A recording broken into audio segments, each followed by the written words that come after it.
A's Day fans. Welcome to the next edition of A's Player Profile and Prediction. Today we are talking about the other addition to the pitching rotation that the A's made this off season by adding left-handed pitcher number 59, Jeffrey Springs. He seems to be suited and ready to go to jump right into the number 2 role into the A's rotation. Before we talk about what his 2025 is going to look like, let's give you a little bit of background of what his baseball journey has looked like. So back in the 2015 draft, he was picked in the 30th round by the Texas Rangers after his collegiate career concluded at Appalachian State. Go Mountaineers.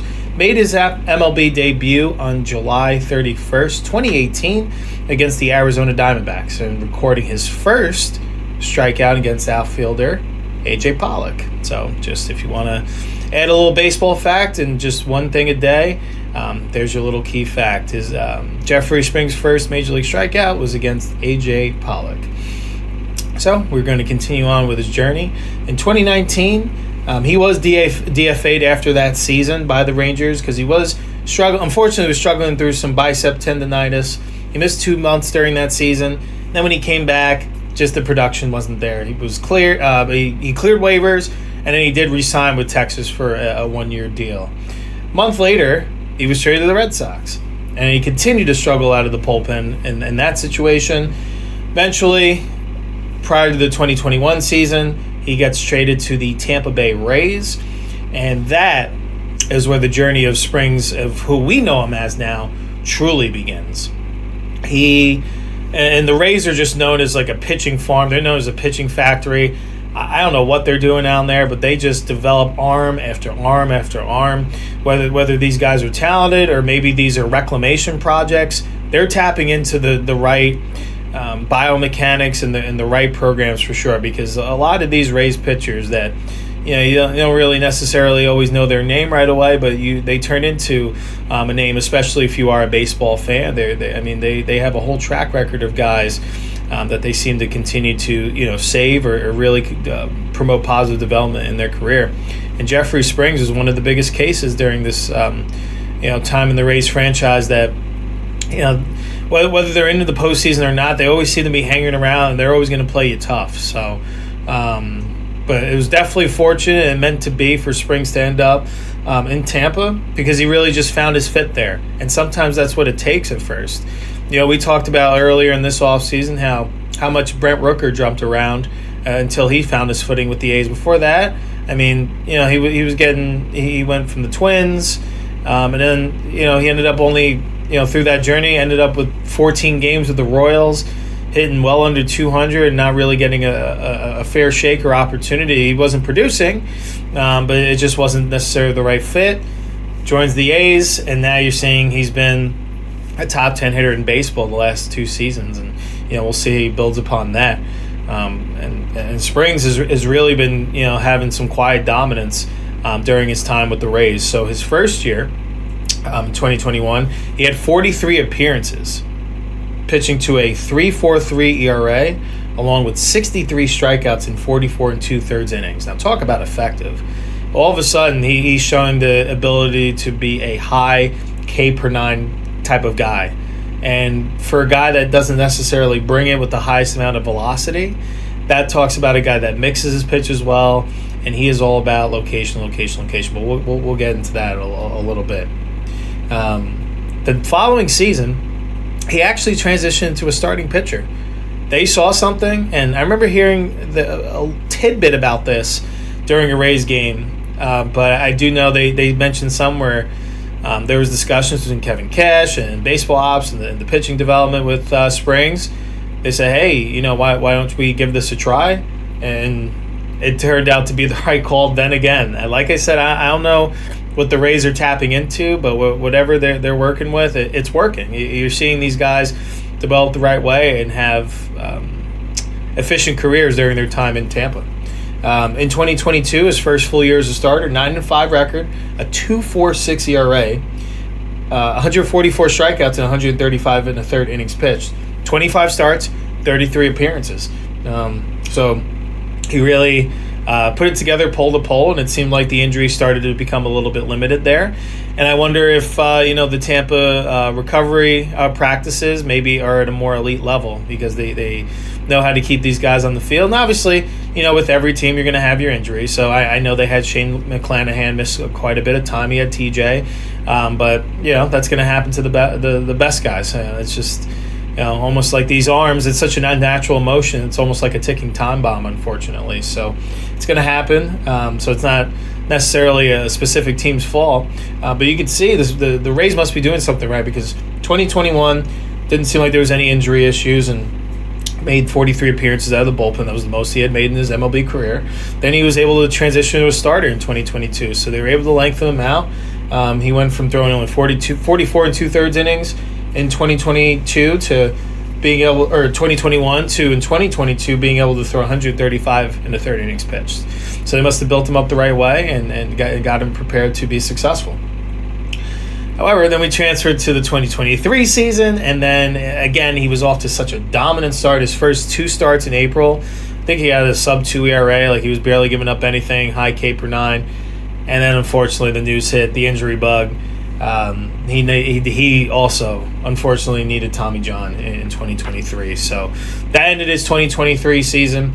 Did end up making it back during this past season, 2024, at the end of July, and he was able to make 7 starts and pitch to a tune of a 3.27 ERA with 37 strikeouts across 33 innings. So again, even as he was making his way back, he still found that opportunity and that pathway to having a higher K per 9 than your standard 1-for-1. So definitely an interesting journey for Jeffrey Springs. Wanted to share that with all of you, but that leads us to where we are today. He was traded to the Athletics in a shocking trade with the Rays on December 14th. So about a week or 8 days after they got Severino. So they really were going in on bolstering this rotation in December. So in that trade, along with Jacob Lopez from the Rays, they exchanged for Joe Boyle, Will Simpson, Jacob Waters, and a competitive balance round draft pick in the 2025 draft. So, what's Jeffrey Springs going to bring in 2025? He's going to bring that swing and miss with movement.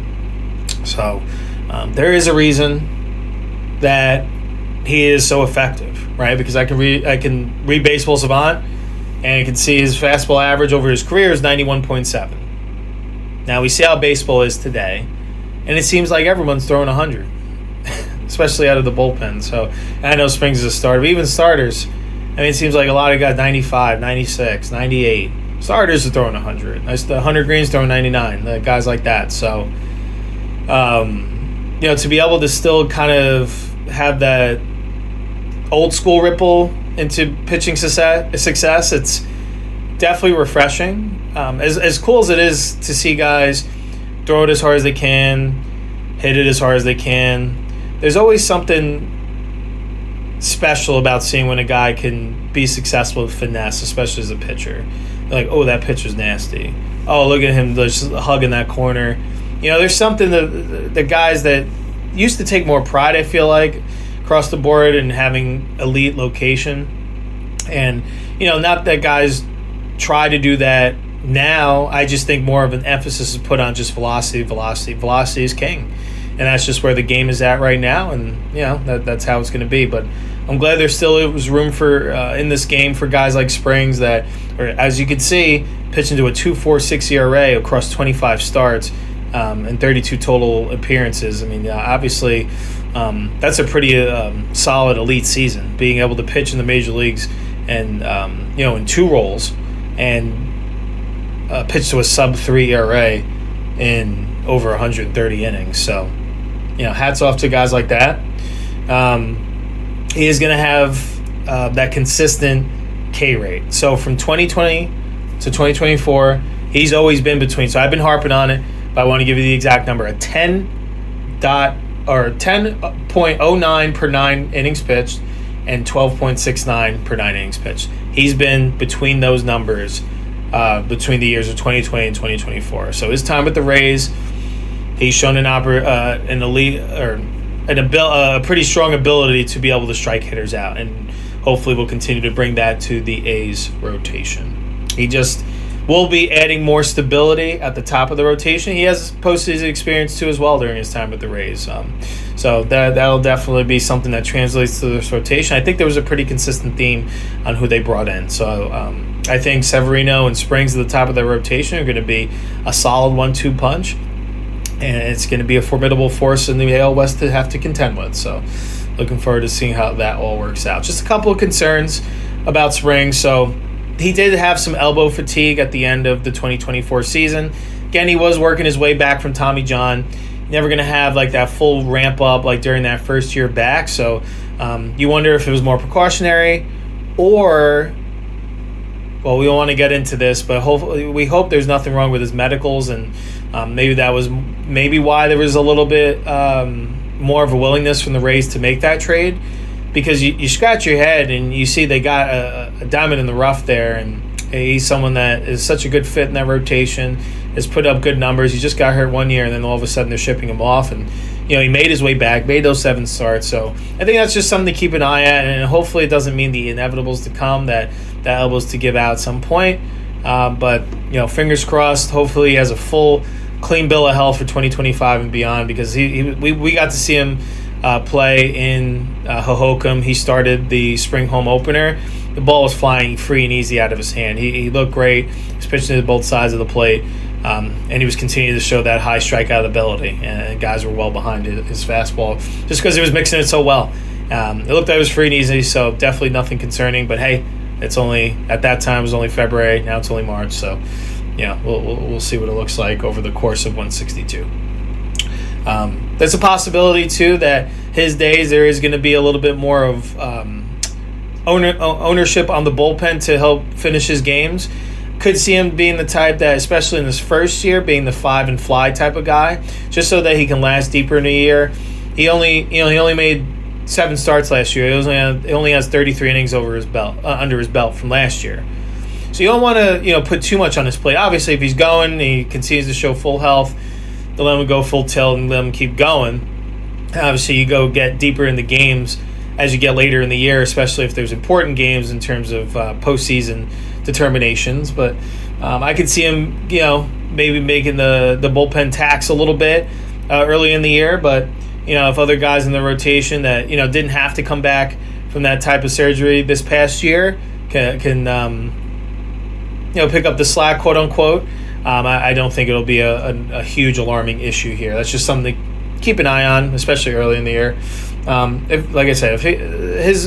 feel like Severino and Springs have kind of gone through similar pathways, but just with little different wrinkles here and there.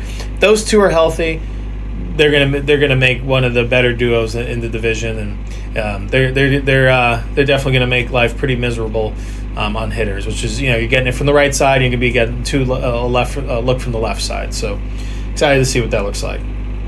Okay, we are going to get to his 2025 projection, over under, and then we're going to get on out of here. So according to Fangraphs, Jeffrey Springs is projected an 8-7 record with a 3.71 ERA and 133 innings pitched. They project 131 strikeouts. So we're going to do the over under at 133 innings pitched. I think that's a fair number. So, like I said, I think based on how teams normally want to bring back their players, they don't want to put out too much on their plate too quickly. And they don't want the arm to blow out, especially if there is a little bit of issues with that elbow fatigue at the end of the year. Could see him throwing 4 or 5 innings, especially early in the year. So I could see where they can get around to that number. However, we're going to take the positive approach here. We're going to hammer that over, and we're going to tell you why. We're hopeful that he makes 30 starts. And hey, if he makes 30 starts and it's 5 innings each on average, it's 150 innings right there. We are going to predict that he's going to be over and throw 149 2/3 innings. So hammer that over. We think it's going to be a good year for Springs too as well. And with that, that's another edition of A's Player Profile and Prediction. Today we talked all about Jeffrey Springs, and want to give a quick shout out on where you can find all of our content on social media. You can find us on Instagram at A's Day Baseball Podcast, on X, formerly known as Twitter, at A's Day baseball on our YouTube channel at A's Day Podcast. And to be an official subscriber, join us on our Patreon site, patreon.com/A's Day. For just $2 a month, you'll be entered to win monthly A's Day t-shirts, A's autographed memorabilia, future A's tickets giveaways, and so much more as we are able to grow this platform together. Thank you so much for listening to another edition, one episode per day, all the way up until opening day, which is so close. Holy Toledo, A's baseball is almost back. Have a good rest of your day.